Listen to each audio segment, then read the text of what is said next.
Dun, dun, dun, dun! We are back here on another edition of What Makes Amherstburg Great. I'm Nathan Carr with Richard Peddie on CKBG The Burg. Richard, how you doing? I'm great. And I guess our musical score is you. Yeah, it's you know, we got to get Greg to go out and get a musical score for our show. Yeah, I think we'll get our musical score. I don't know if I'll lay the vocal track down on that one. Richard, you're a massive fan and a big supporter of heritage buildings. Why does it mean so much to you? Well, you know, I learned early when I moved here 15 years ago that heritage was important. We did some research when I was with the Amherstburg Foundation, and heritage ranked right up there as one of the top two things going for it. But then when I wrote my last book, Great Small Towns of Ontario, I actually did a deep dive into why heritage was important. And if you look at it, it gives a town a point of difference. It gives people pride. It's tourism. Heritage tourism is big. And it's also the greenest building that's ever made. I mean, you tear down a building, you use all kinds of things that don't help the world to be green. But heritage buildings sitting there are a green building. And, you know, I think the final thing is people are proud of it. Its research proves that it attracts people to work here and stay there.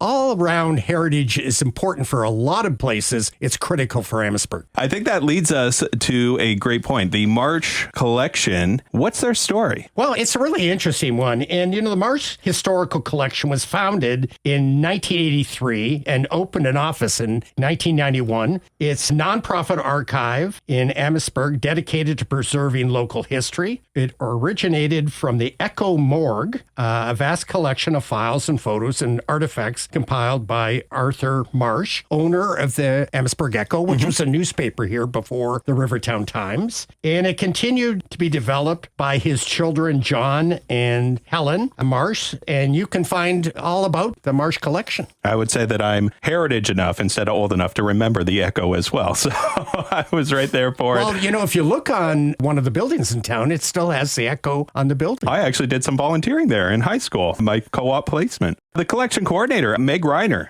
Tell us a bit about her. She's very business oriented and she's really big on educating residents and visitors about the town's heritage. Well, you know, it's really interesting. I did this and I understand a lot of people do it. When I bought the building that's at the River Bookshop, it's 1885. So the first thing I did was get in touch with Meg Reiner.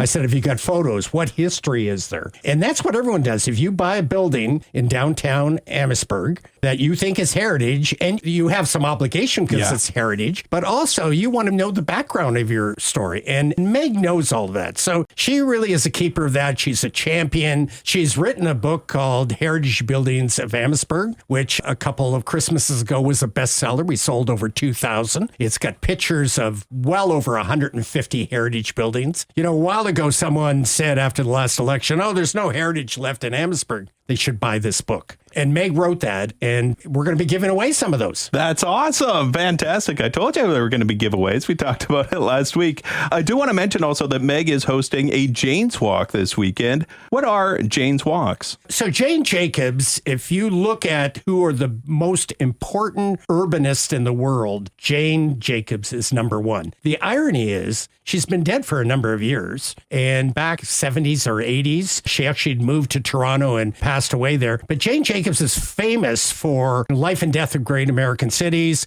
She is the ultimate urbanist. And so when she passed, she was a great believer in walking around.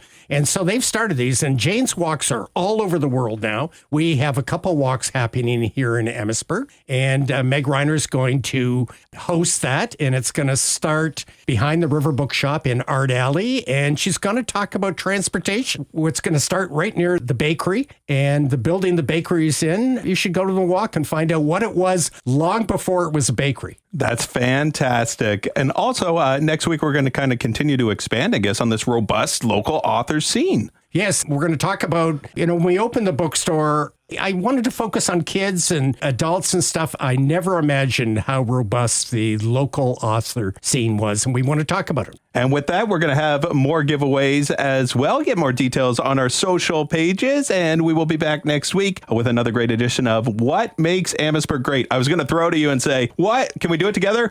What Makes Amherstburg Great? With Nathan Carr and Richard Peddie right here on CKBG The Burg.